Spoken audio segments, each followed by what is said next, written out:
और जब स्वामी जी ट्रेन में जा रहे थे तो थोड़ा बर्थ होती है ट्रेन की, जहाँ बेड जैसा होता है, उसमें लेट गए, उनकी आंख लग गई। तो बाजू में अंग्रेज बैठा था, अंग्रेज ने देखा ये स्वामी जी बैठे हैं, चिढ़ते थे उनसे वो, तो उनका जूता उतारा, निकाल करके खिड़की से बाहर फेंक दिया। अच्छा, स्वामी जी ने देख लिया कि खिड़की से बाहर फेंका, पर वो कुछ बोले नहीं, और अंग्रेज भी देखा स्वामी कुछ बोल नहीं रहा है, तो अंग्रेज को लगा इसको अंग्रेजी आती नहीं होगी या मुझसे डर गया है तो ये कुछ बोल नहीं पा रहा है मेरे आगे। स्वामी जी चुपचाप लेटे रहे। थोड़ी देर में अंग्रेज को भी नींद लग गई। जब अंग्रेज को नींद लगी तो स्वामी जी ने जो है उठे, उनका हैट और अंग्रेज का कोट उठा करके खिड़की से बाहर फेंक दिया। जब अंग्रेज उठा तो देखा भाई हैट कोट कहीं मिल नहीं रहा, तो बोले स्वामी जी आपने मेरा हैट कोट देखा है? बोले हाँ देखा है। बोले कहाँ है वो? बोले वो मेरे जूते ढूंढने गए हैं। मेरे जूते ढूंढने गए। इतना तेज टिट फॉर टैट करते थे स्वामी जी के बारे में। नेताजी सुभाष चंद्र बोलते थे कि ये फुल ब्लडेड मैस्कुलिन पर्सनालिटी है, फाइटर टू द कोर है। हाँ, फुल ब्लडेड का मतलब always enthusiastic, high on energy. ये कोई असाधारण वैसे स्वामी जी नहीं थे जो केवल हाथ ही जोड़ के ऐसे बैठे रहे, ये अलग प्रकार के स्वामी जी थे। इनका प्रेजेंस ऑफ माइंड बहुत तेज था। एक दिन जब ट्रेन में ट्रैवल कर रहे तो वहां कुछ लड़कियां आ गई सामने। लड़कियों ने देखा कि गेरुए वस्त्र में साधु बैठा है, बेवकूफ होगा, इसको कुछ बेवकूफ बनाते हैं। उन्होंने देखा कि स्वामी विवेकानंद ने बहुत बढ़िया घड़ी पहनी है, इतनी बढ़िया घड़ी तीनों लड़कियों की नजर थी। तो उन्होंने स्वामी जी को बोला, ए स्वामी अपनी घड़ी उतार के दे दो, नहीं तो यहीं चिल्लाएंगे कि तुम हमको छेड़ रहे थे। तो स्वामी विवेकानंद चुप रहे।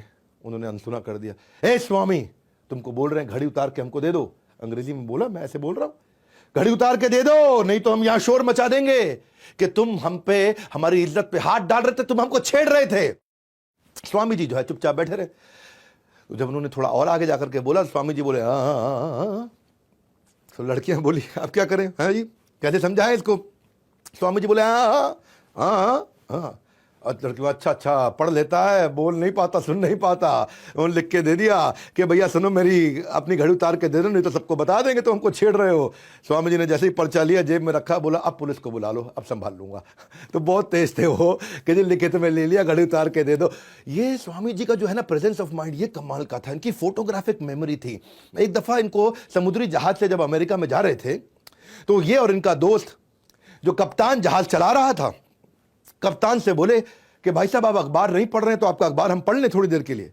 तो कप्तान बोला पढ़ लो, लेकिन मुझे वापस चाहिए क्योंकि मैंने अभी तक पढ़ा नहीं है। स्वामी जी बोले ठीक है। स्वामी जी लेके अखबार अपना पढ़ने लगे। स्वामी जी ने फट से अखबार पढ़ लिया 15 मिनट में।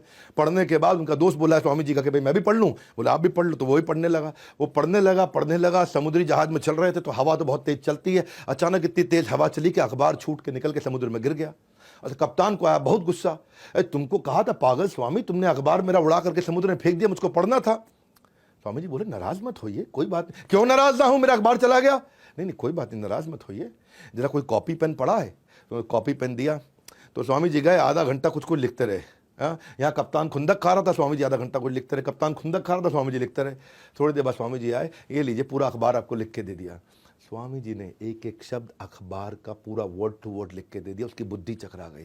वो बोला उसने उतर करके वहां चेक किया, बोला चेक कर लेना, पूरा वर्ड टू वर्ड पूरा अखबार छाप दिया स्वामी जी ने वहां पे। ऐसी फोटोग्राफिक मेमोरी थी। और वहीं पे कप्तान ने बोला कि ऐसा मैनिफेस्टेशन सुपर ह्यूमन पावर का, ये ब्रह्मचार्य से आता है, लेकिन केवल ब्रह्मचार्य से नहीं आता, ये व्यक्ति अद्भुत है।